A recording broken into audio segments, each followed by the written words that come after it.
Hey guys, welcome back to my channel. Today is Monday and I'm here with Lecture Monday with the next part in technical terms that are used in plant breeding.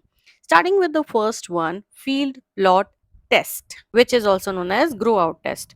तो इसमें हम लोग क्या करते हैं? इसमें हम लोग pre control and post control contamination genetic purity का रोकते हैं कि जेनेटिक कंटामिनेशन नहीं होना चाहिए.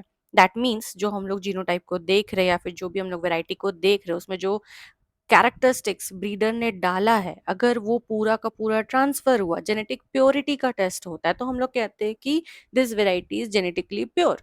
ठीक है, तो इसी चीज को मेंटेन करने के लिए, कंट्रोल करने के लिए ग्रो आउट टेस्ट होता है, जिसमें कि हम लोग ये भी डिटरमाइन करते हैं कि जेनेटिक प्योरिटी कितनी है.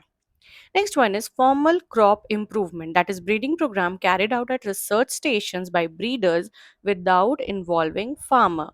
तो फार्मर्स को इन्वॉल्व करने के पहले ही ब्रीडर्स एक रिसर्च स्टेशन में ग्रो करते हैं प्लांट को, उसको परफॉर्मेंस देखने के लिए. ठीक है, that is a breeding program. Next one is foundation seed, जो कि प्रोड्यूस होता है ब्रीडर सीड से एंड सोर्स होता है सर्टिफाइड सीड का. ये डिफरेंट स्टेजेस होते हैं सीड्स के, nuclear seed, breeder seed, foundation seed and finally certified seed.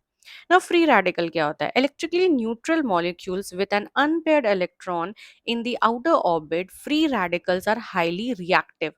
Next is freeze hardening, means increased tolerance to freezing due to an earlier exposure to low temperature for a critical duration.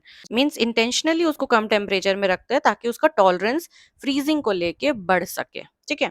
Next one is freezing resistant, ability of a genotype to survive freezing stress and to recover and regrow after thawing. ठीक है.